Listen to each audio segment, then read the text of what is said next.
আপনারা কি জানেন কিয়ামতের ময়দানে আল্লাহর কাছে বান্দা কোন আমল করলে হিসেব ছাড়া জান্নাতে যাবে? জানেন কেউ? বলতে পারেন কেউ? ভাই, আল্লাহর কাছে হিসেব দিয়ে জান্নাতে যাওয়া কি সহজ কাম না কঠিন কাজ? আরে আল্লাহর কাছে তো অনেক দূরের কথা।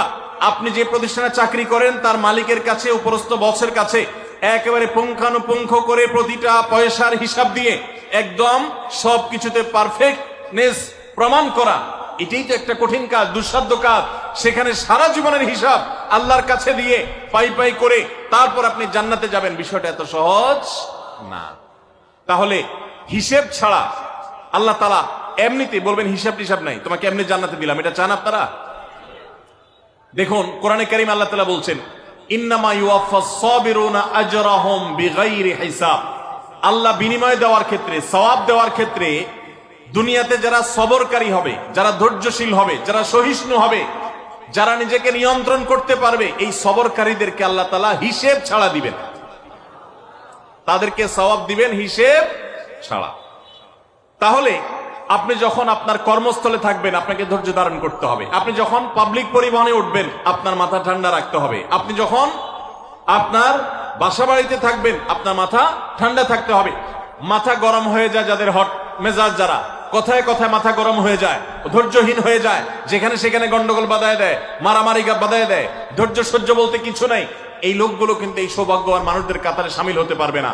ঠিক একইভাবে দাম্পত্য জীবনে সুখী হতে হলে সবর এবং শকর, এই দুইটা মূল মন্ত্রের কোনো বিকল্প পথ খোলা নেই। সেটা স্বামীর জন্য প্রযোজ্য, স্ত্রীর জন্য প্রযোজ্য। স্বামী হিসাবে আপনি স্ত্রীর অনেক অনিয়মতা দেখতে পাবেন, অনেক কিছু দেখতে পাবেন, আপনার আকাঙ্ক্ষা, আপনার চাহিদা, প্রত্যাশার বিপরীত, আপনাকে সবর করতে হবে। ভাইরা আমার, আমাদের প্রিয় নবী সাল্লাল্লাহু আলাইহি সাল্লামের দাম্পত্য জীবনে কিন্তু টুনটান সমস্যা হয়েছে।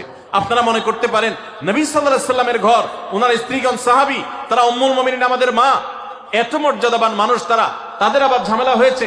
ভাই, দাম্পত্য জীবনে টুকটাক সমস্যা তাদেরও হয়েছে। প্রিয় নবী সাল্লাল্লাহু আলাইহি সাল্লাম নিজে একদিন বাসা ছেড়ে মসজিদে নববীতে এসে মন খারাপ করে বসেছিলেন, তিনি বাসায় যাচ্ছেন না, অভিমান করে। ওমর রাদিয়াল্লাহু তাআলা আনহু বিষয়টা বুঝতে পেরে, তার মেয়ে যেহেতু নবী সাল্লাল্লাহু আলাইহি সাল্লামের স্ত্রী, তিনি সেখানে গিয়ে ভেতরে প্রবেশ করে তার সাথে কথা বলে তথ্য উদ্ঘাটন করে সেটা মিটমাট করার ব্যবস্থা করেছেন।